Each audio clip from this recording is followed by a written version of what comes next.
We're open till like 11 o'clock at night and stuff, so it's beautiful. But I was on my way home, and across the street from the seminary, they have a bookstore, Baptist bookstore. Some enterprising person figured that was a good place to put one. And so I walked across the street, and it looked like it's summer. There's not much happening at the seminary, so they had a sale going on. So I went inside the bookstore to see what they had on sale. And I went up to this back wall, and up in the back they had this wall. It had all kinds of books. One said Hellenistic thought in the New Testament, Western philosophy in the New Testament, Greek origin of the New Testament. And this bookstore clerk comes up behind me, and he says, all these books are 50% off. And I turned to him and said, yeah, probably more than that.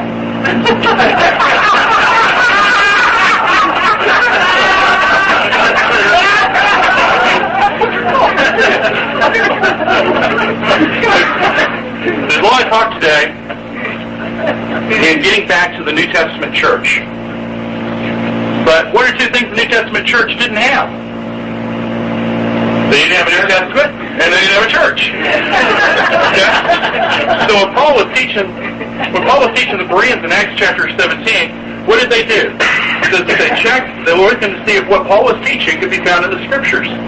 Now, they weren't looking in their Gideon New Testaments, were they? No, they were looking in the Tanakh, the Old Testament, to see if what Paul was teaching could be found in the Old Testament. And Paul said, you're looking at old wineskins for new wine. What are you doing that for? This is all new revelation. The New Testament hadn't been written yet. You're not going to find it in there. No, he said they were more noble than any of the other people he'd been teaching, because they were checking to see if what he was teaching could be found in the Tanakh. Okay? So when we're trying to understand what the New Testament is saying, now I'm not the group that disposes the New Testament, so don't misunderstand me. When we're trying to understand what the New Testament is saying, we are authorized biblically to ask ourselves this question: can you get here from there? Okay?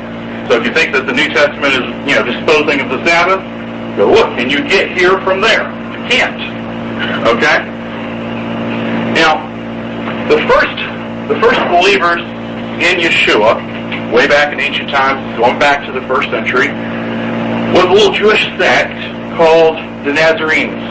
There was the Pharisees, the Sadducees, the Essenes, and the Nazarenes, or the Netzarim in Hebrew. Do anybody know what Netzarim in Hebrew means?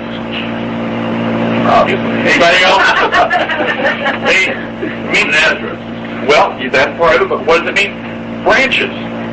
You know the passage in Matthew that says that Yeshua was raised in Nazareth so as to fulfill the passage that the prophet said that he would be called a Nazarene? Where is that prophecy? Ever ask yourself, rack your brain over where that prophecy is? It's Isaiah chapter 11. He shall be called, where is he called? Where in Isaiah chapter 11, the Messiah is called Netzer, branch. Okay? Alright, so there were the Netzarim, the branches. Okay. The church father Jerome, in the 4th century, I put that in quotes if you're reading along, because I don't regard him as a church father, but then I'm not that interested in the church.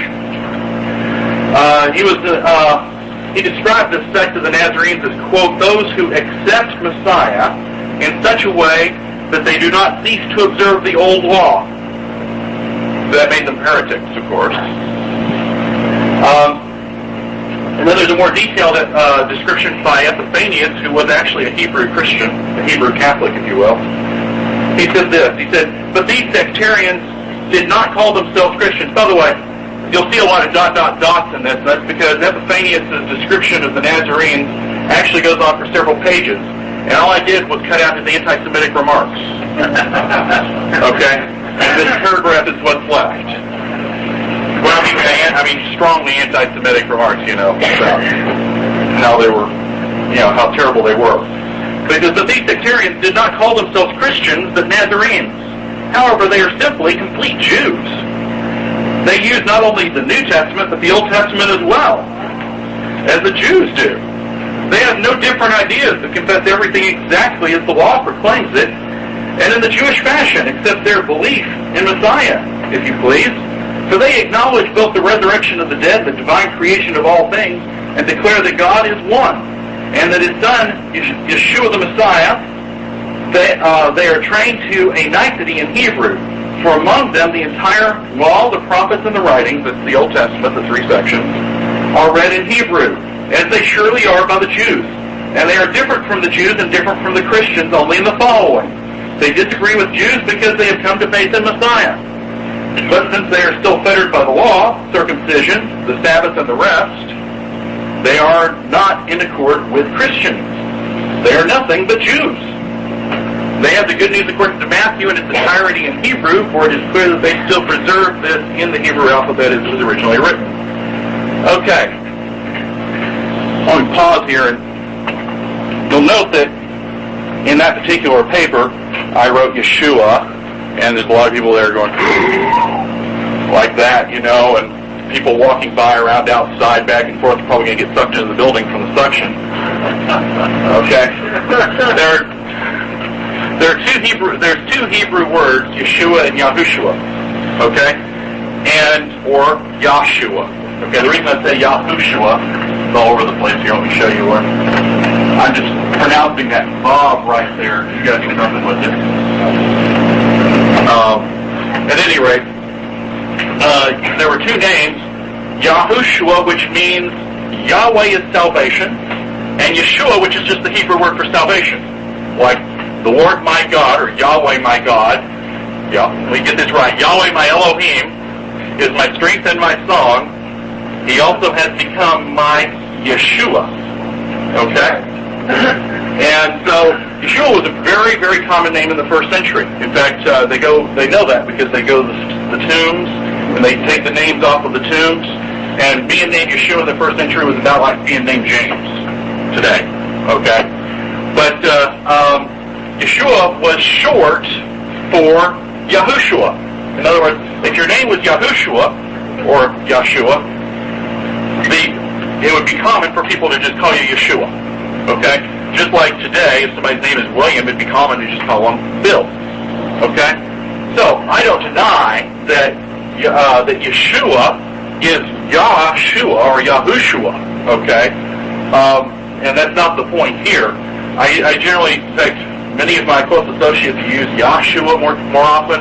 I use Yeshua more often simply because being a scholar, I tend to go with manuscript evidence, and you know, the ancient Hebrew and Aramaic manuscripts have actually Yeshua rather than Yahushua, so that's what I use. All right. Anyway, Nazarene Judaism maintains a belief in Yeshua as the Messiah, and we don't leave the Jewish identity, heritage, and culture to convert to a new and foreign religion. Okay. In other words, Yahweh only created one religion. All right. And the Messiah did not come, believe it or not, contrary to what Christianity teaches, the Messiah did not come to destroy the old religion and replace it with a new one. That never happens. Okay? And there's nothing anywhere in the text that indicates that happens. Okay? So, Messiah came to be the Messiah of Judaism. Let me back up on that. Let me prove that religion was called Judaism in the first century. Look at Galatians chapter 1, verse 13. Galatians 1:13. For you have heard of my conversion in time past in Judaism. How that beyond measure I persecuted the church of God, or the assembly of Elohim, and wasted it, and profited in Judaism above many of my equals in my own nation, being more exceedingly zealous of the tradition of my fathers. Okay? So, the religion of the first century, that Yeshua, when Yeshua came, that he did not come to destroy and replace with a new religion, was called Judaism. Because I know there's a lot of sentiment against Judah and anything to do with Judah. But biblically, that's what that religion was being called in the first century, was Judaism.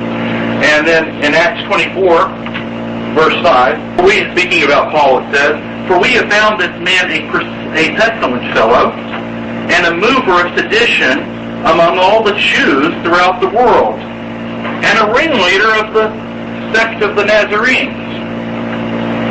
Okay? So Paul was a Jew. In fact, over and over again, he identifies himself as a Jew. a Jew of his religion was Judaism, but it was of the sect of the Nazarenes. Okay, just to justify the ancient terminology there. And that doesn't mean they weren't Yahwists, by the way. What I'm trying to say is that the first century Yahwists were the Nazarene Jews, or was Nazarene Judaism. All right. Anyway, we don't leave the Jewish identity, heritage, and culture to convert to a newer foreign religion. To some, the concept of Jews believing in Yeshua and practicing Judaism is a contradiction in terms. The common wisdom is that on the one side you have Jews and Judaism, and on the other side you have Gentiles and Christianity. But back in the first century, there were literally hundreds and thousands of Jewish followers of Yeshua. I have a whole string of references there for that. And they were zealous for the Torah. You know, even before I became a believer, the Church of Christ, I think it was, came out with a bumper sticker. It had a little Bible on each side. You can tell the Bible was a book with a cross on it. So it had a Bible on each side, and it said, "I found it," with an exclamation point. Everybody remember those? I think it was back in the 70s. Yeah. Our synagogue at the time, I wasn't a believer at the time, it was my conservative synagogue I went to, came out with a bumper sticker, had a Torah scroll on each side of it, and it said, "We never lost it."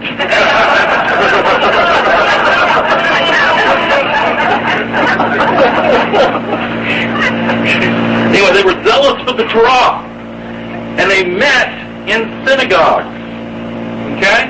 James chapter 1, verses 1, chapter 2, verse 2. The big question then was, had Yeshua come for the Gentiles as well? In fact, let's look at Acts chapter 11, verse 19.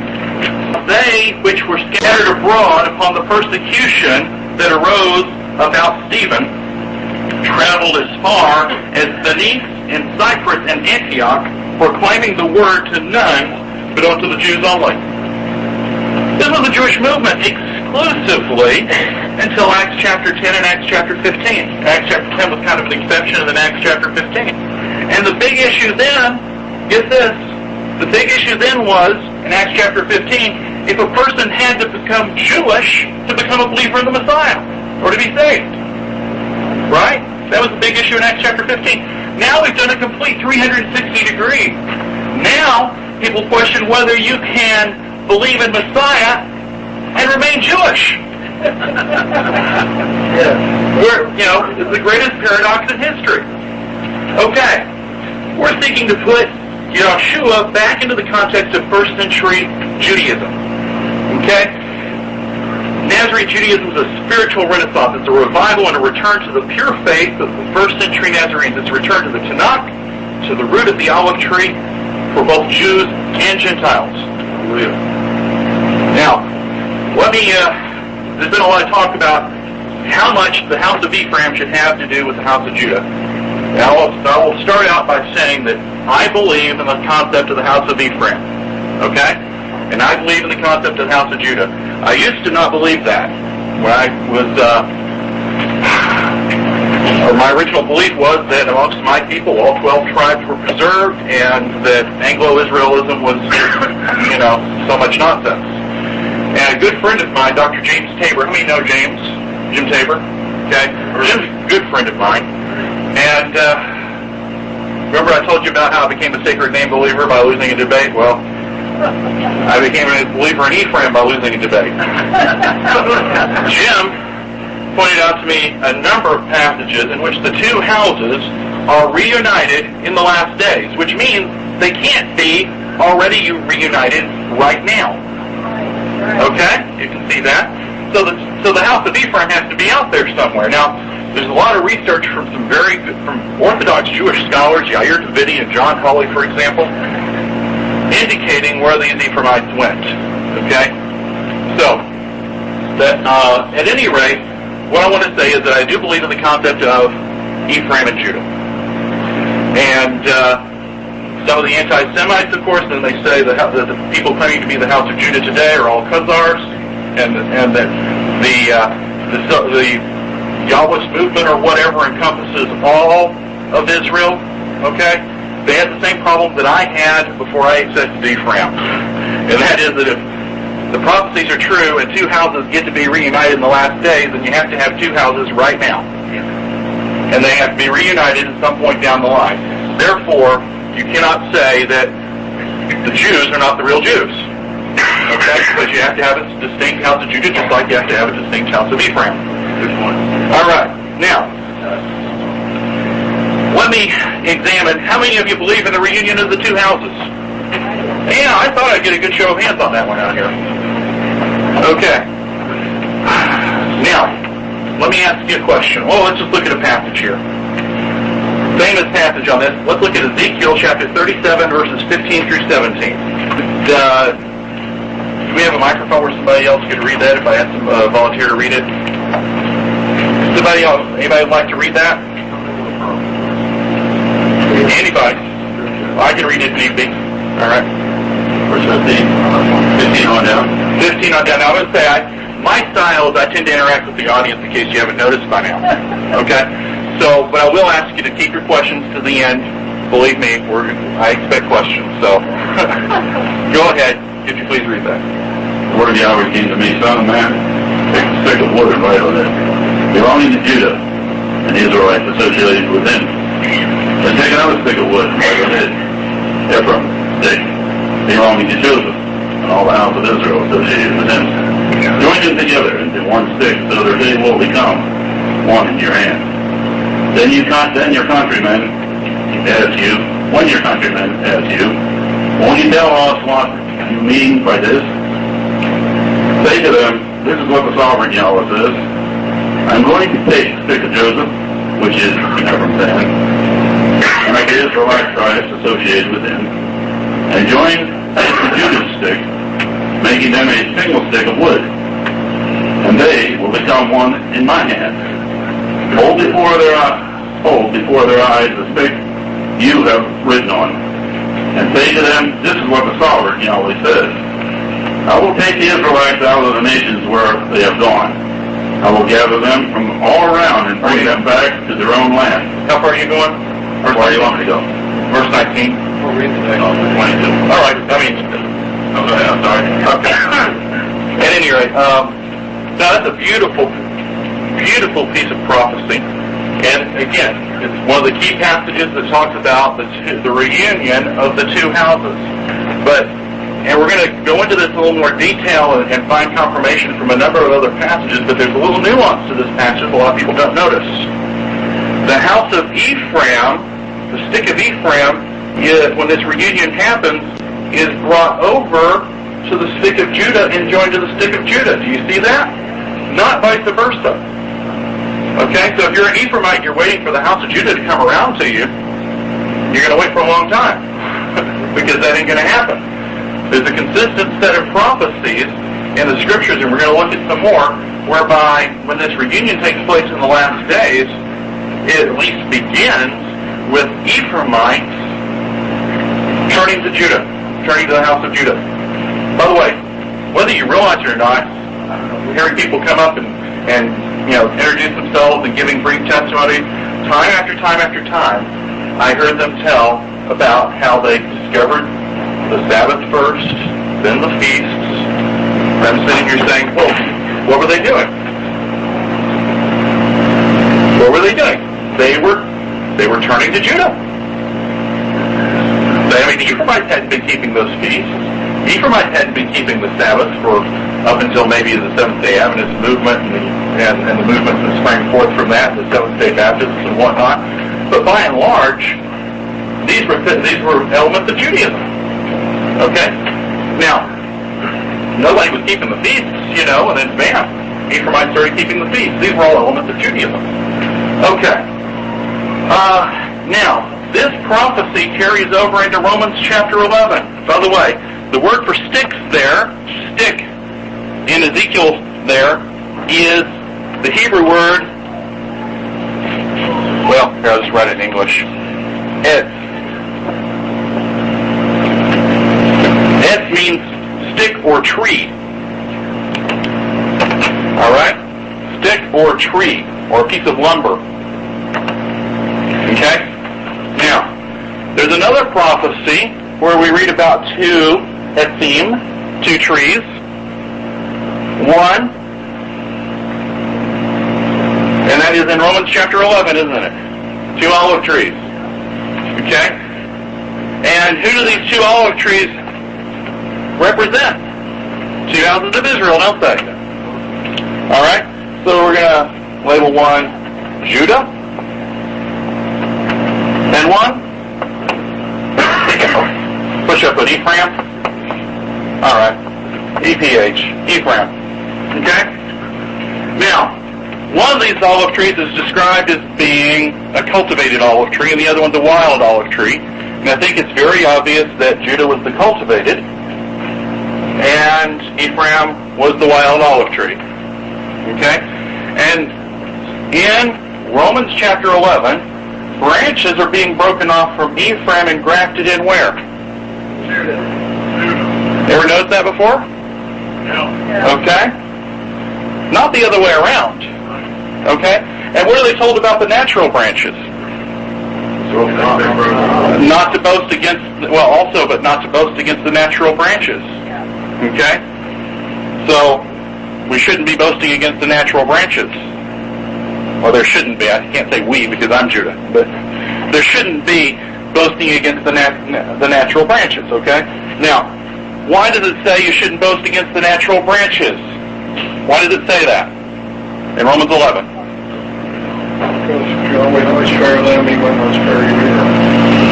Okay, and also because of what? The root. Okay? Now, this makes it clear that the root of this tree has to do with Judah, not the Messiah or God or wherever anybody wants to make it to be, because then it wouldn't be any different from this root. There's something distinctive about this root that says that these grafted in branches are supposed to be fed by this root, as opposed to this root. Okay? And therefore, shouldn't boast against the natural branches because, hey, it's their tree. Okay? And by the way, if you follow through, Romans 11 also indicates that in the last days, Judah's going to be grafted back in there. That has to do with the reunion of the two houses. So the way the reunion of the two houses of Israel works is that Ephraim and Judah are brought together, but Ephraim moves towards Judah. Okay? Because where has Ephraim been all these years? You know, Christmas, Easter, worshiping Zeus. Yeah, exactly. Okay? Now, by the way, Rabbinic Judaism is not it. Christianity is not it. In fact, they're both the two houses stumbling that are talked about in Isaiah. Okay? Okay, so that's not what I'm trying to say. But what I am trying to say is that as this reunion takes place, it shifts this way. Alright, and then I want to look at one more passage that elaborates on this idea. Zechariah chapter 8, verse 23. Zechariah 8:23, could somebody volunteer to read that?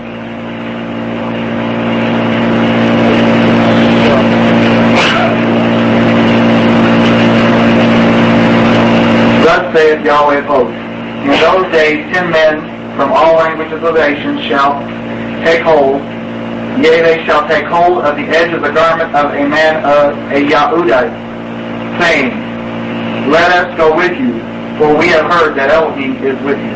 Okay. What it's saying is that 10 men from the nations would grab hold of the tzitzit of him that is a Jew and say, what does it say again? They took your microphone, didn't you?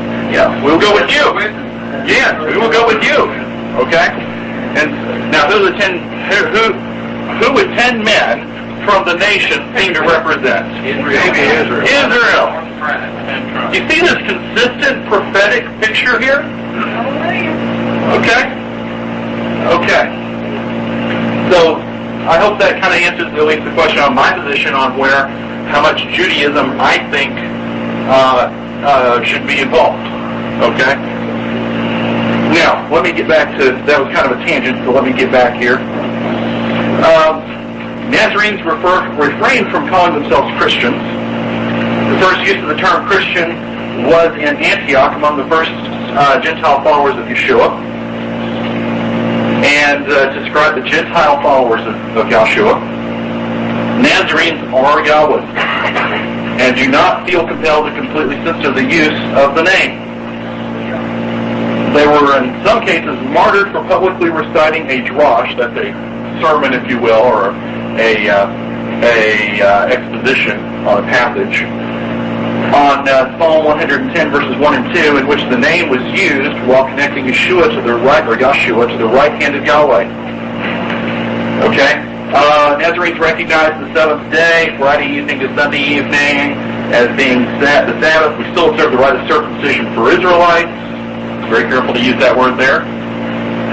At any rate, we keep the whole Torah, okay? Because I love the brother we had here read the pen that said the 10 Commandments aren't optional, you know?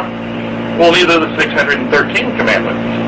In fact, let me show you something. The 613 Commandments are 6 plus 1 plus 3 equals 10. The 10 are a summary of the 613. So, at any rate, the Society to Advancement of Nazarene Judaism, of which I'm president, is a group of Nazarenes, Yahwist, Judaic-oriented Yahwists, largely Jewish, from all over the world. 5 countries. There's about 6,000 of us. 60 congregations. And we had just had our conference in June. I saw some of you there. Nice to see you again. And so I did see several of you there. It was a beautiful thing. One thing that we had happen was that in the morning, many of us went back in the back with our tefillin, the phylactery, and we were doing the morning prayers in the back with the names. And then for Shabbat service, we had the Shabbat service from the Art Scroll Siddur, the standard Siddur, with the sacred name, because the Siddur actually has the sacred name in there, but then they put Hashem over here in the English. So we were doing the whole Shabbat service with in Hebrew and English, kind of a mixture, with the sacred name, probably for the first time that this has happened in 2,000 years. So it was just it was overwhelmingly beautiful. So, at any rate, we're committed to establishing and the writing also of Messianic or Nazarene Halakha. By the way, how many of you are familiar with the sacred name translation I've been working on from Hebrew and Aramaic sources? Several of you, I'm sure, have followed that. It's almost done, and I hope to have it published by March. Okay? So this is a beautiful thing.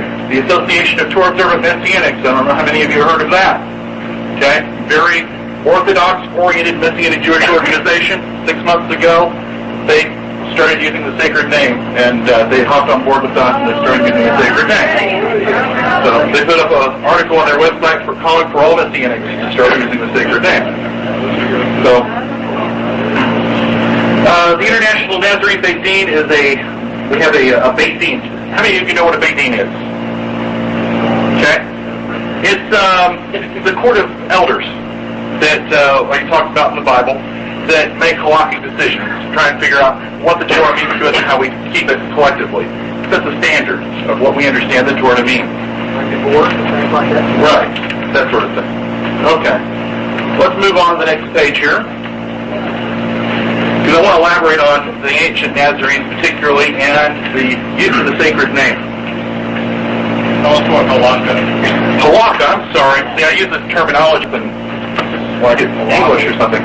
Halakha means the way we carry out the Torah. Okay, for example, what do you do on Passover? Okay, well, what you do on Passover is halakha. Okay, it literally means the way to walk or the way to go. How do you calculate Shavuot or Pentecost? That would be halakha. That would be a halakhic issue. Okay. One of the major distinctions between Nazarene Judaism and mainline Judaism in the first century was with regard to their usage of the sacred name. And while mainline Judaism has limited, in some cases even banned the use of the name of Yahweh, Nazarenes were often persecuted for not participating in that ban. Although the use of the name Yahweh was clearly commonplace back in Old Testament times, as you know, all you had to do is read the text, and they were, using your right and left. In the book of Ruth, they were using it in greetings and whatnot.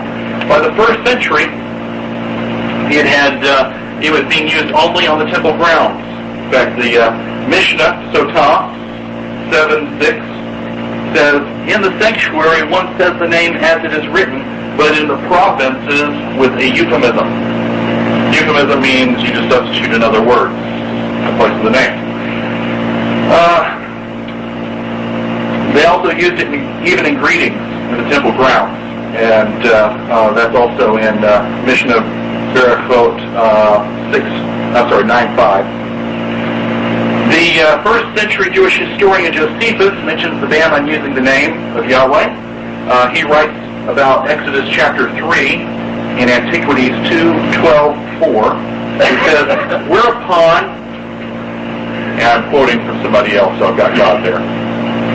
But whereupon Elohim declared to him, Moshe, his holy name, which had never been discovered to men before, concerning which it is unlawful for me to say any more.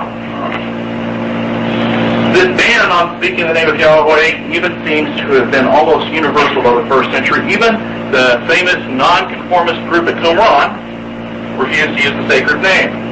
Reading the Dead Sea Scrolls in 1QS, column 6, line 27b through column 7, line 2a. Anyone who speaks aloud the most holy name of Elohim, whether in cursing, or as a blurt in time of trial, or for any other reason, or while he is reading a book or praying, is to be expelled, never again to return to the society of the Yahad. And Yahad means unity. Remember the song we were singing? All right.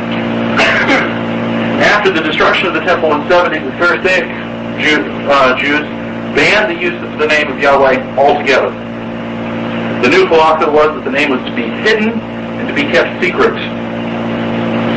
That's Babylonian Talmud, Pesachim 50a and Kiddushin 71a. The practice of using euphemisms in the name in place of the name of Yahweh began at a very early date, long before the first century, is made clear from three important sources: the Septuagint, the Book of Psalms, and the Book of Daniel. The Septuagint is the Greek translation of the Tanakh from around 250 CE, and it paraphrases its translation of Leviticus chapter 24, verse 16, verse 15 in Jewish editions. Sometimes between Jewish and Christian Bibles, the verse numbers will be different. It's just different in versification. There's not different added verses or anything. At any rate, the Hebrew reads in English, and whoever blasphemes the name of Yahweh shall surely be put to death. But the Septuagint has, and he that names the name of the Lord, let him die the death. Now, I'm quoting somebody's translation of the Septuagint there. This paraphrase makes it clear that the ban on the name existed at the time that Septuagint was translated. That's like 250 BC. The paraphrase, further evidence for the ban on the name was very early, can be found by comparing Psalm 14 to Psalm 53. Anybody here ever compare those two Psalms, Psalm 14 and Psalm 53? Strange thing happens when you compare those two Psalms. They're almost identical. The primary difference between the two is that one of them has Adonai every place where the other one has Yahweh. Okay? So the substitution began even before the book of Psalms was collated together into a book. That's how far back it goes. So much so that they ended up including two versions of the same psalm, one with the name and one without. Finally, the book of Daniel, which is written partly in Aramaic. In fact, most of it's in Aramaic. Interestingly, if you read the book of Daniel in the original text, the sacred name is being used all through the Hebrew. The minute you hit the Aramaic text, which is most of the book, you'll never see the sacred name again. Until the end of the book, you go back to Hebrew, and I think maybe it's back again in the Hebrew, but it's never used in any of the Aramaic portions of the book of Daniel, which points us to the idea that very early on, there was a concept of not using the sacred name in other languages besides Hebrew. Perhaps for fear that the heathen would get a hold of it and desecrate it or something, whatnot. Which brings us to another issue. I do have a list here, by the way, in the handout because there's also the issue of the Masoretic text having several places, 134 places for where Adonai was changed, where Yahweh was changed to Adonai, and there's a list of those 134 places there in the handout. Okay. Why the ban? Why did it happen? Well, those who enacted the ban on the use of the name in mainline Judaism did so out of extreme, though misguided, reverence for the name. Okay? I used to defend not using the name, so I know the argument. I know the thought. I know why. Okay, the reasoning behind it is based on this. Exodus chapter 20, verse 7 says, in part, "You shall not take the name of Yahweh your Elohim in vain." And Leviticus 22:32 says, in part, "You shall not profane my holy name." Now those two commandments were taken together with a basic principle that was used in Judaism that said, build a fence around the Torah. From Mishnah Avot 1:1. Now build a fence around the Torah basically means that the Torah said it was to keep the actual Torah commandments from being violated. Sometimes it was good. Most of the times it was good. Okay? If the Torah said, be in by midnight, the fence would be to be in by 11. Okay? That way you knew even if you accidentally transgressed the fence, you didn't actually violate the Torah. A good example of it, for example, is that in Orthodox Jewish homes they will start the Sabbath 30 minutes early and end it 30 minutes late. Because the idea is that if you're trying to pinpoint exactly when the Sabbath begins and exactly where it ends, and you make a mistake, you may find yourself inadvertently violating Shabbat. So, tack a half hour on either side as a fence, and that way you're not working on Shabbat accidentally. Okay, Yeshua used the same principle. The Torah would say, thou shalt not kill. So Yeshua would say, don't even hate. If you don't hate somebody, you're not likely to kill. And so on. Okay, but in this case, that was the meaning of the ban. Now, that was the reason for the ban. Question, was the ban scriptural? And the answer, I think everybody here already knows, no. Okay? Now, it's true that those who enacted the ban had the best of intentions. It's also been said that the road to hell is paved with good intentions. And that definitely was the case here. When they put this fence around the Torah, it resulted in a violation of Torah. Okay? There's a Torah command most of my people don't even know about.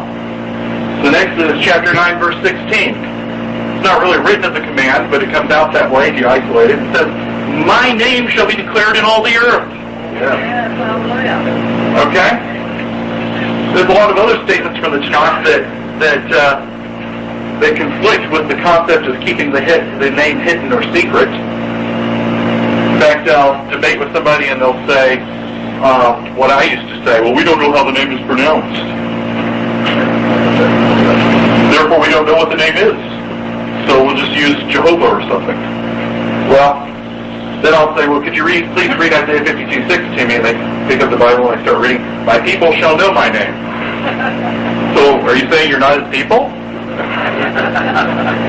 All right, Psalm 9, that's obviously Isaiah 52:6. Psalm 9:10, and those who know your name will put their trust in you.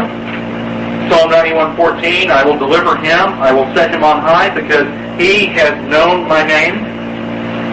Malachi 3:16, a book of remembrance was written before him for those who fear Yahweh and who meditate on his name. Psalm 99:3, let them praise your great and awesome name. He is holy. Psalm 145:21, my mouth shall speak the praise of Yahweh, and all flesh shall bless his holy name forever and ever. In Psalm 148:13, let them praise the name of Yahweh. Okay? So there's a number of biblical commands in the Tanakh that require the use of the name. So absolute abstinence from the use of the name causes one to violate the Torah as well as other Tanakh commandments. Okay? So again, anytime we're understanding something, we have to ask ourselves, can you get here from there? And you can't. Okay? So, as you know, we already talked about, there was a tradition also worse than that of saying Yahweh when reading the Tanakh. Okay? So, in Rabbinic Judaism, when they read the Tanakh, or when, I won't say we, when they read the Tanakh, then instead of saying Yahweh when they come to it, it will say Adonai or Hashem. And they'll, in 134 places, the Masoretic text even alter the text, which violates a couple of Torah commands. Deuteronomy chapter 4, verse 2, you shall not add to the word which I command you, nor take from it. That's one of the 613 mitzvahs of the Torah. I knew that mitzvah. I don't know why it wasn't, I did the 613. I don't know why I didn't pick up on that. Deuteronomy 12:32, you shall not add to it nor take away from it, speaking of the Torah. Okay. Did the Nazarenes participate in the ban? A lot of people, in fact, I went to a charismatic church one time. They had a preacher up there, and he was going all, really fired up, and he said, we should live like Jesus lived. So I walked up to him afterwards real quietly. He was going all, really fired up, and he said, we should live like Jesus lived. So I walked up to him afterwards real quietly. Just kind of shook his hand, and I said, so I understand you're an Orthodox Jew. And he said, what do you mean? I said, well, you said we should live like Jesus lived. Well, Jesus was a Torah-observant Orthodox Jew. Yeshua. But that's what he was calling him, so I'm telling the story that way. Okay. So, did Yeshua use the name? Well, according to John chapter 17, verse 6, and verse 26, Yeshua was running around pronouncing the name. Let's look at that. John 17, verse 6. I have manifested your name unto the men which you have given me out of the world. Okay? And then let's look at verse 26. And I have declared unto them your name, and will declare it. Right. That the love therewith that you have loved me may be in them, and I in them. Okay. So Yeshua was running around using the name according to the book of Yochanan, John. Doesn't matter who's telling the story, it always comes out with Yeshua, or Yahshua, using the sacred name. This is from a document called the Toldot Yeshu, which should never have been written. On either side, it would have been better for everybody had it never been written. Toldot Yeshu was a hostile parody on the gospel story that was written by rabbinic Jews. In reaction to Christian persecution, they turned around and wrote a spin-off or take-off parody on the gospel that portrayed Yeshu, as they called him, in a very poor light. But I'm going to read this little section from it here, because even though I don't agree that this is the way it happened, the idea here is that no matter who's telling the story, Yeshua was running around using the sacred name. After King Janius, his wife Helene ruled over all Israel, and the temple was to be found the foundation stone on which were engraven the letters of God's ineffable name. Whoever learned the secret of the name and its use would be able to do whatever he wished. Therefore the sages took measures so that no one should gain this knowledge. Lions of brass were bound to 2 iron pillars at the gate of the place of burnt offerings. Should anyone enter and learn the name, when he left, the lions would roar at him, and immediately the valuable secret would be forgotten. Yeshu came and learned the letters of the name. He wrote them upon the parchment, which he placed in an open cut on his thigh, and drew the flesh over the parchment. As he left, the lions roared, and he forgot the secret. But when he came to his house, he reopened the cut in his flesh with the knife and lifted out the writing. Then he remembered and obtained the use of the letters. He gathered about himself 310 young men of Israel and accused those who spoke ill of his birth of being people who desired greatness and power for themselves. Yeshu proclaimed, I am the Messiah, and concerning me Isaiah prophesied and said, Behold, a virgin shall conceive and bear a son, and shall call his name Emmanuel. He quoted other messianic texts, insisting, David, my ancestor, prophesied concerning me. The Lord said to me, You are my son, this day I have begotten you. And the insurgents with him replied that if Yeshu was the Messiah, he should give them a convincing sign. They therefore brought to him a lame man who had never walked. Yeshua spoke over the man the letters of the ineffable name, and the leper was healed. Thereupon they worshipped him as the Messiah, Son of the Highest. Now, obviously, there's a negative slant in this. Just a little bit. But the gist of the story is that Yeshua was using the name. Okay? Yeah. We skip down here. There's another passage in Matthew that leads us in this direction. It's Matthew chapter 27, verses 59 through 65. Now the chief priests, the elders, by the way, if you've got the handout, it's right there in front of you.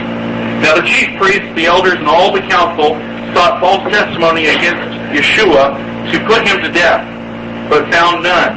Even though many false witnesses came forward, they found none, but at least 2 false witnesses came forward, and said, this one said, I am able to destroy the temple of God and to build it in 3 days.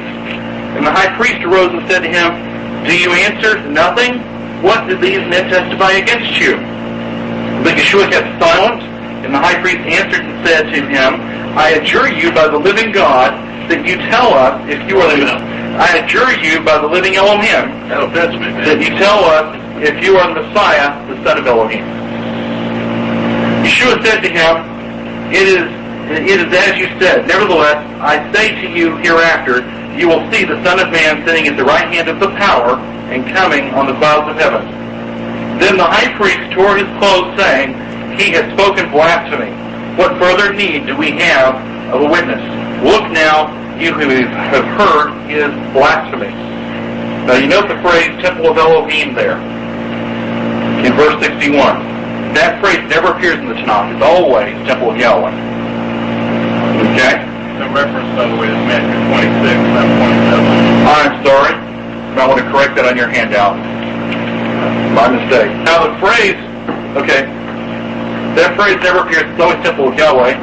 Also in verse 64, the power is a common euphemism for Yahweh in biblical times, in first century. Deborah was used commonly as a euphemism, power, for Yahweh. Now, and since that verse combines Psalm 110:1 and Daniel 7:13, where Yahweh does appear in Psalm 110 verse 1, obviously the power there is a euphemism for Yahweh. Now, could Yeshua have been being accused of blasphemy for having used the phrase Temple of Yahweh? Could he have aggravated and confirmed that charge by citing Psalm 110 and Daniel 7:13 phrase with the name Yahweh being pronounced? The Mishnah sheds a great deal of light on the events of this trial. In Tractate Sanhedrin 7:5 it says this. It's amazing how closely this parallels this trial. He who blasphemes is liable only when he will have fully pronounced the divine name, said Rabbi Joshua ben Korah. On every day of the trial day, they examined the witnesses with a substitute name. Once the trial was over, they would not put him to death with the euphemism, but they put everyone out and asked the most important of the witnesses, saying to him, say what exactly did you hear? And he says what he heard, and the judges stand on their feet and tear their clothing. Okay, several elements come out of this. First of all, if Yeshua was being accused of blasphemy, according to the halakha, he had to have been using the sacred name. Because it wasn't blasphemy unless you used the sacred name. That's issue number 1. So that settles the question of whether he was using the sacred name or not. The next question that comes up here, or the next issue that comes up here then, is that the witnesses would use the euphemism. Okay? So the witnesses are using the euphemism. Alright? And then, I believe what happened, based upon all the evidence and looking at this text, is that then Yeshua was sitting in here, knowing the halakha himself, and knowing that the next step in this parade was to empty the room out, so that nobody would hear the sacred name, and have only one person in there repeat what he had said exactly. And so when they asked him, did you really say this? He turned around and he blurted it out, right in front of everybody. And then they said, you heard the blasphemy yourselves, and in keeping with the halakha, they ripped their garments. So it's very clear here that Yeshua was executed for having used the sacred name. James the Just, YHWH, he was the first leader of the Nazarenes after Yeshua's death, according to the church fathers and whatnot. The reason for that is, of course, if Yeshua was the legitimate heir to the throne of David, and he died, who was the next runner-up? Yaakov, his brother, Yaakov. So Yaakov became the head of their council, and it was like a dynasty. Okay? The next one after him, by the way, was Shimon, and so on. But Yaakov. And Yaakov, there's a story recorded by Hegesippus. Hegesippus was a Nazarene that lived around 185. His writings haven't survived, but they are recorded in the ecclesiastical history of Eusebius. And according to Eusebius' ecclesiastical history, when James the Just, or YHWH, was murdered, he made the exact statement that Yeshua had made about, henceforth you shall see the Son of Man on the right hand of the power.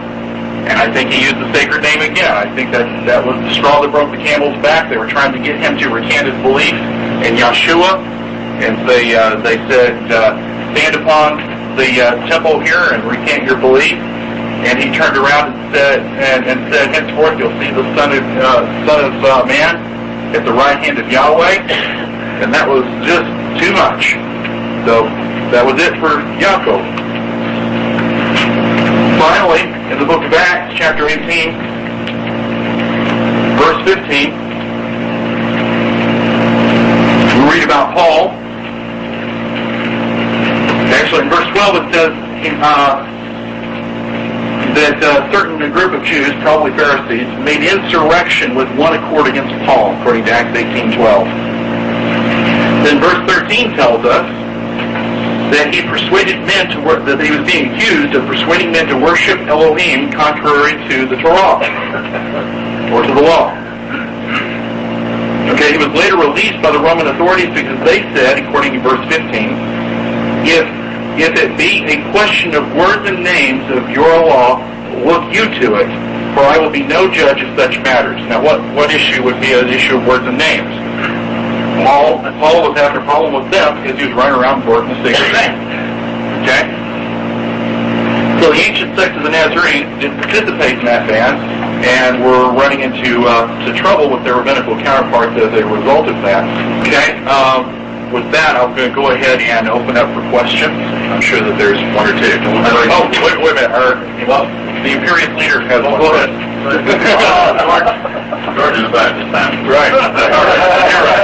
I meant all the way back here, but I need to cut myself out. I want to kind of disagree with you on your duality there. I thought you might.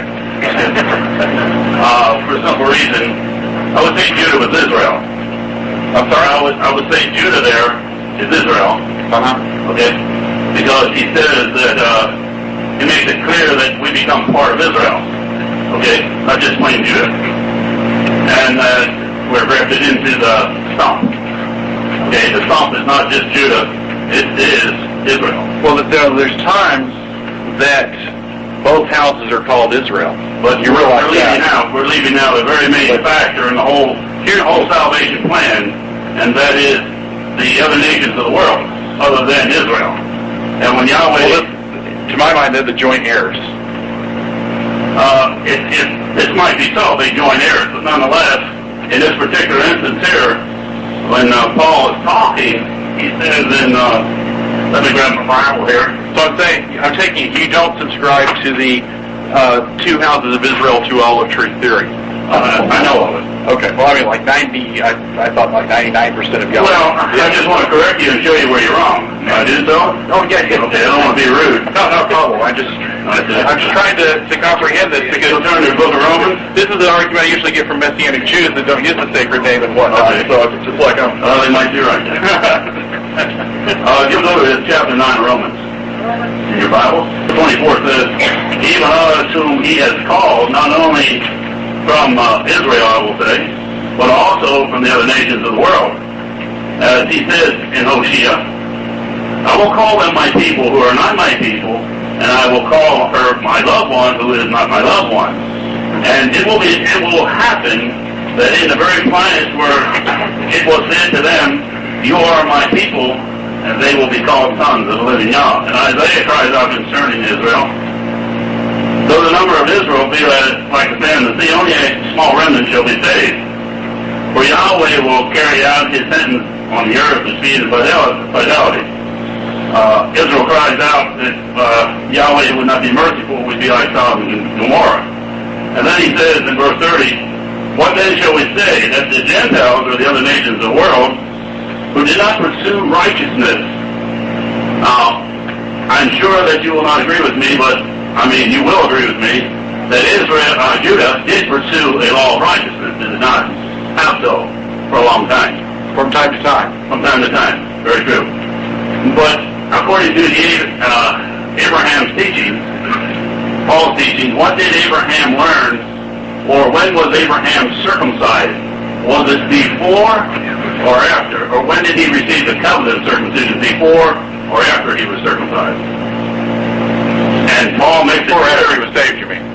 Beg your pardon? Before or after he was saved? Go back to the 4th chapter of Romans. He received the covenant of circumcision before he was circumcised, obviously, yeah. Okay, then what do we gain by knowledge of this here according to Paul's writings? I'm sorry? What knowledge do we gain by this understanding that Abraham was circumcised, he received the covenant of circumcision when he was yet uncircumcised? What is gained by this? What knowledge is gained? That all individuals on the face of the earth... Salvation comes by faith through grace. Right. Like in Genesis 15:6, which was before the circumcision. So then Abraham became the father of both those who were circumcised and those who were uncircumcised. Yes, allegorically speaking. So that means that any man on the face of the earth, which I would say was that other tree there, would be the uncircumcised, and the other one would be the circumcised. Well, now I saw that part of your reasoning on that was contrasting. That's not my reasoning, it's Paul's words. Well, your understanding of Paul's words. That's they're not hard. They're easy to understand. I'll read them to you. Well, no, you did. Go back and read them. I'm talking about the 4th chapter. Okay, I'm talking about going back to the foundation that you laid for this was, and I've been wanting to comment on it since you laid it. And that foundation was that you showed that Paul in Romans chapter 10 quotes from Hosea and quotes from Isaiah, and then quotes from Isaiah. And when he quotes from Hosea, it talks about a group of people that are not my people, that he will say, you are my people, says Yahweh. All right? Now, the general understanding of that in most of your commentaries is going to say he's talking about the Gentiles in general, all Gentiles. Of course, the word Gentile is often used to refer to Ephraim. Okay? I can show you that later, but at any rate, if you go look at Hosea, if you want to be Bereans, we can go look at Hosea to see what Hosea is talking about, and that prophecy in Hosea is talking about the house of Israel. I disagree with you because Ezekiel says in the 44th chapter of the book of Ezekiel that no foreigner, and there were many foreigners, and this was one of the sins of Judah and Israel, or I'll say Judah because I think he made clear it was a sin of Judah that they allowed uncircumcised individuals into Yahweh's temple, and because of this the Levites will not have or will not serve Yahweh in the past like they did in the past. Only the son of Zadok will do so. And it is these uncircumcised children, when they come into, in other words, Isaiah says in Isaiah 52:1, no uncircumcised male shall enter into the temple of Almighty Yahweh in that day. And it also says in Ezekiel, no uncircumcised individual will enter in. And this means even the foreigner, sending salvation not only to the house of Israel, but outside of the house of Israel. Because it says in the book of the prophet Isaiah that, and you can correct me if I'm wrong, I'm sure I'm not, that Isaiah says in Isaiah 66 that there will be even sons of Egypt that will come and serve Yahweh in Yahweh's temple. Right. So how about these sons of Egypt? Are they not foreigners? Well, they are. It's like in the book of Ruth. What was Ruth? A Moabite. The Torah specifically forbids Jews from marrying, or Hebrews, let me put it that way, more correct here. The Torah specifically forbids Hebrews from marrying Moabites. But Boaz married Ruth. Why? Because when Ruth converted, she was no longer a Moabite. Absolutely. That means that any person on the face of the earth who is not circumcised, who is not of the house of Israel, can become part of the house of Israel. And that's I wouldn't agree with that. Well, that's that other stick here that you're talking about. So the analogy you got there in Paul's writings is not quite right. No, I mean, as far as a person, I think that if you're going to a person that converts, that actually gets a conversion, has to be circumcised. Now, they don't have to be circumcised to be saved. They will be circumcised when they come But to become part of the people of circumcision Israel. does not bring you eternal life. I'm sorry? Eternal life comes through faith in the blood and the promise that was made to Abraham. Is that right? Absolutely. Okay, if circumcision does not bring forth eternal life, all Never did. faith in that blood. Never did. Okay, but again, circumcision, a man will be, as you say, circumcised before he will enter into the temple of Yahweh in the kingdom era. Right, but then in Genesis 17 it says that the physical circumcision was being given there was for all your generations forever, and that anyone that didn't get that circumcision was outside the covenant. I'm not saying they weren't saved, but they were outside the covenant. Okay? And so we have to again ask ourselves, can you get here from there? I don't believe you can just dispose of the old scripture to make way for the new. I think you have to understand the new scriptures in context of the Tanakh. But I think what we'll have to say is that you and I have an honest disagreement about the two olive trees. And I know a lot of people, by the way, that hold your position, that are good friends of mine, that hold your position on interpreting the two olive trees. So I don't have a problem with your understanding of them. My understanding is a little bit different. And actually, I was kind of surprised because this understanding is actually more common within the Yahwist movement as far as the understanding of what the two olive trees are. But at any rate, the two sticks, the other two ephim in Ezekiel chapter 37 are clearly the two houses. So, I see you, but I'm going to go ahead and get right here first. Right. You made a statement that most of us have kept the feast because the Jews keep them. And I have to beg to differ because we started to keep them because we seen it in the Yahweh's Word, and that's where we got it from. Yes, we see that you... If I said that, I didn't mean to say that. No. But I'm just speaking from this assembly. We seen it in the Yahweh's Word. Right. And we decided to keep them that way. Number two, you mentioned about this... I had this understanding by Robert Petrie, wrote a book about Yahshua the Messiah from Tucson. I don't know if anybody else has seen that. Yeah. And he mentioned about this name Yahshua was mean to blot out. I'll be glad to explain that. Yeah. Yeshua blot out. And I noticed you kind of... The word Yeshua, which I, by the way, was in... I just wondered... Sure. I want a further explanation of that. And that's true. It don't seem like we should use it. Yeah. Yeshu is the name in that case. Right? Yeshu is the name that is used in the document that I quoted from, which was the Tola Yeshu, is what it's called. Now, Yeshu, the name Yeshua in Aramaic is pronounced Yeshu. Okay? And the only way to write that Aramaic pronunciation in Hebrew, if you were writing it for a Hebrew speaker, would be to write Yud Shin Vav Yeshu, which is what Yeshua would have been called up in say, Galilee. Those people would have naturally called him Yeshu. Okay? Now, that fulfilled a prophecy embedded in the text of Scripture that the Nazarenes, I'm sure, were aware of. If you go to Genesis chapter 49, verse 10, a lot of interesting things about that text in the original Hebrew. Yeah, that's the text that talks about until Shiloh comes. Now, Shiloh comes in Hebrew is the same numerical value as Mashiach. Okay? So the Targums, which were the Aramaic paraphrases of the Tanakh, actually put Mashiach there. And the Talmud says that Shiloh is one of the names of the Mashiach as a result of that. Now, if you go look at the Hebrew text of this, and I don't know if anybody has the Hebrew here, but if you go look in Genesis 49:10 in the Hebrew text, right where that phrase is until Shiloh comes, the first letter of each word in that phrase is Yud Shin Vav, Yeshu. Okay?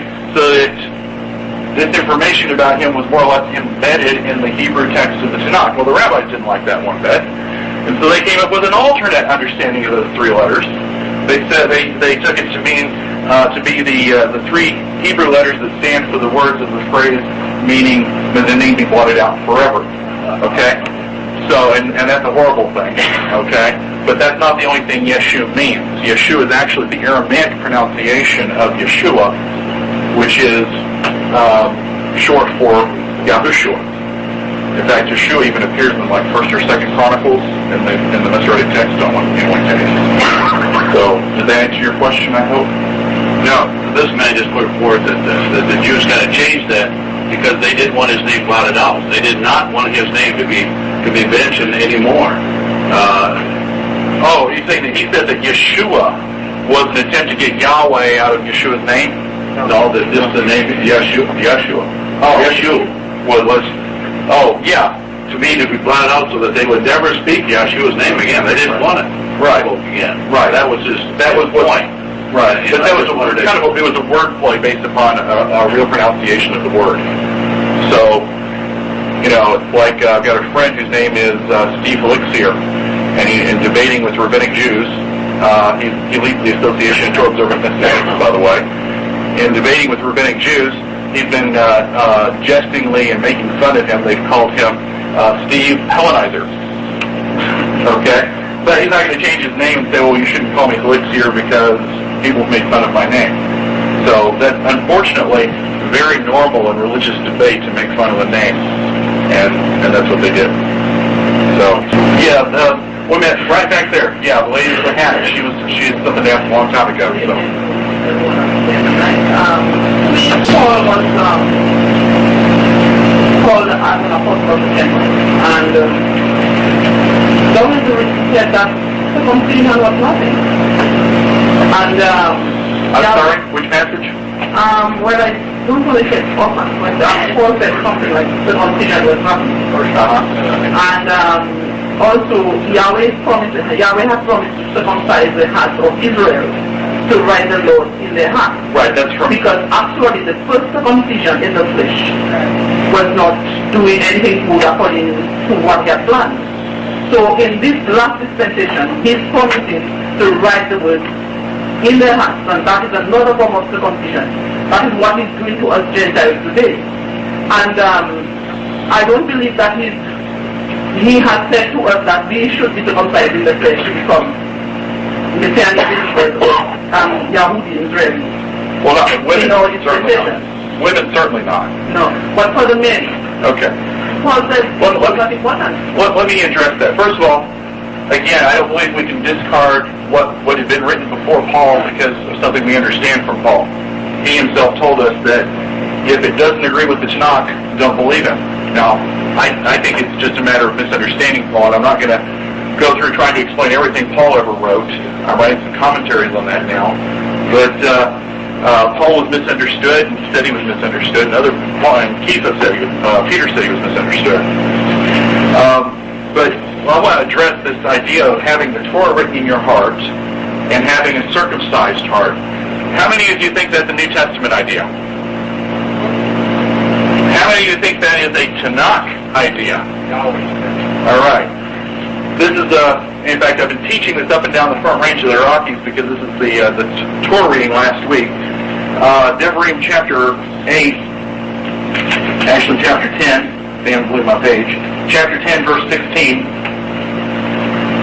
Oh, I'm sorry. Deuteronomy. You have to remind me to speak English here. The Hebrew name of that book is Devarim, but Deuteronomy. Deuteronomy chapter 10. Verse 16 says, circumcise therefore the foreskin of your heart, and be no more stiff-necked. Now, in the context here of Deuteronomy, if you want to read go home and read the whole context up and down, the stiff-neckedness has to do with violating Torah. Right. Okay? So circumcising the heart. See, if we go back and look in the Tanakh to see what the concept of circumcision of the heart that's talked about in the New Testament is, we'll go back to the Tanakh, like Bereans, to find out what they're talking about. It has to do with Torah observance. Okay? It has to do, and it is not a New Testament idea. Circumcise therefore the foreskin of your heart, and be no more stiff-necked. And then the very next chapter says, in verse 18, chapter 11, verse 18, therefore shall you lay up these my words in your heart. What? You mean they had the Torah written in their heart? Back then? I thought that was a New Testament idea. You mean people had the Torah written in their heart and had a circumcised heart way back then? So, like when Moses was stoning people to death for violating Sabbath, they had the Torah written in their heart, and they had a circumcised heart.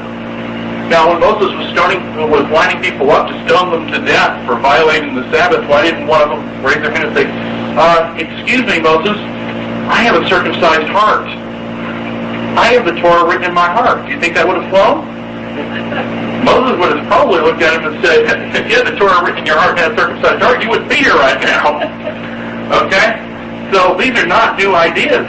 This is right out of the Torah. These ideas had to do with Torah observance. In fact, it says, therefore shall you lay up these words in your heart and in your nefesh, your soul, your very being, and bind them as a sign upon your hand, that they may be as frontlets between your eyes, and you shall teach them to your children, speaking of them when you sit in your house, and when you walk by the way, when you lie down, and when you rise up.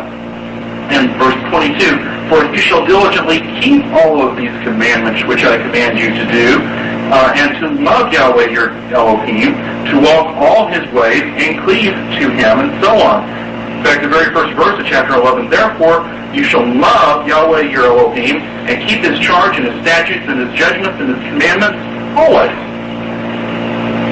There was no conflict between the idea of having the Torah written in your heart, and having a circumcised heart, and keeping the Torah. In fact, one led to the other. People ask me, well, do I have to keep the Torah to be saved? And I'll say, you know, a Jew always answers it. You know why a Jew always answers a question with a question, by the way? Why not? So they say, do I have to keep the Torah to be saved? And I'll say, no. Do you have to get cleaned up to take a bath? Okay. I'll let the microphone man, I'm going to have to pick because I don't have control. Silas. If these people are Jews, then you let me know. The lady with the 2 mice, the Messiah said that she put in more than the rest. The Samaritan that had the 6 servants that almost died, he said, you don't have to come to my house. Oh, I'm not denying any of that. I believe very firmly in the idea of joint heirs. And the only one went back and thanked him. You know, the Jews. No, not at all. You're making it sound like the Jews. Don't misunderstand that. I'm just saying that Judah is the cultivated olive tree. That's what you get grafted into. That's what the root that you be fed by. The original Hebrew going back to Judaism, not Jews, because they're tradition. Not Jews. These people have faith. Judaism, the house of Judah. Not the Jews. You're making it sound like Jews. You have to be a Jew. I don't know anybody else in the world that practices Judaism. They need the Hebrew, not the Jews. Okay. Thank you.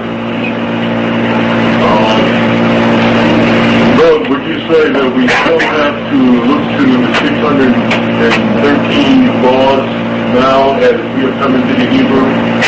Or was that just because they were under the civil government at that time? No, I believe that you keep the whole Torah as far as you can. Yes. Now, there's a lot of those commandments that don't apply to us if we don't live in the land. A lot of them don't apply to us because there's no temple.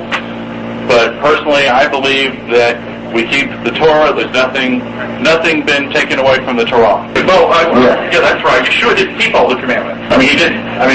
Yeshua didn't keep the whole Torah. Now, before everybody goes, ballistic on me, burn the witch. Let me explain what I mean by that.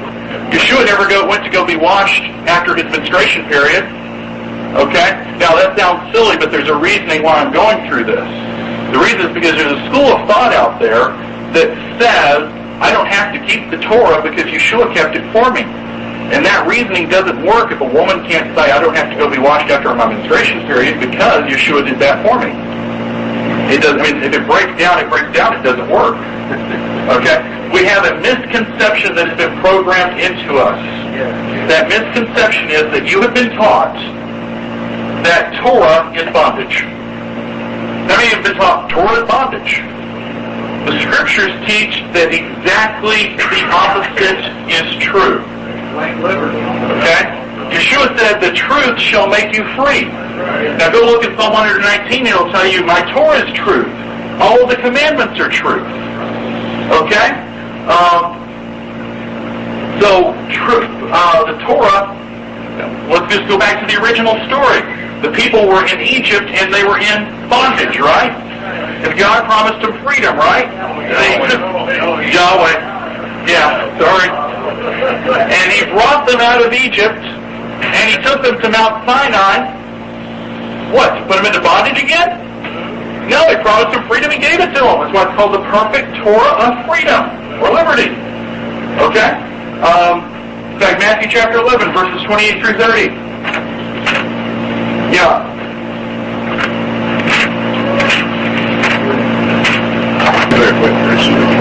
Okay, tell you what. Rather than look at that, we'll just take the next question because that's opening another.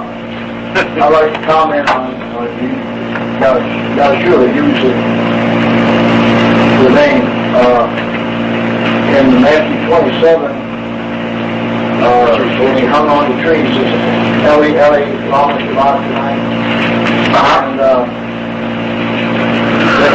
in verse 46, some of them stood there and said they heard that this man calls on Elijah.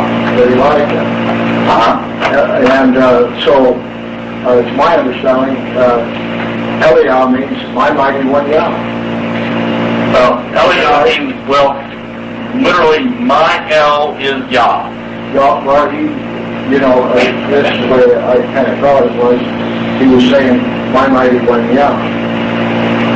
Why have self-forsaken? Okay, yeah, if you translate El to mean mighty one, I try and stay out of those debates. But my El is Yah. Why wouldn't he be calling on Yahweh, what he's saying in the truth? Well, he was quoting from Psalm 22, verse 1, which says, Eli, Eli,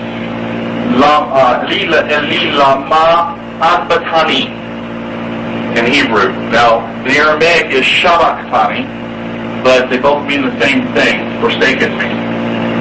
So, Eli, Eli, lama sabachthani is what Psalm 22:1 says. My El, why have you forsaken me? What made me think that? They thought they heard him calling on Elijah. Right, Eli, Eliah. Pretty close. Especially if you're sitting there on a cross. Or actually a stake or T-shape or whatever it was. Tree, stake. Another debate. Yeah, execution. The Hebrew word has the work either way. I'd like to, first of all, thank you for taking the time to make this presentation. I really enjoyed it. Thank you for your kind words.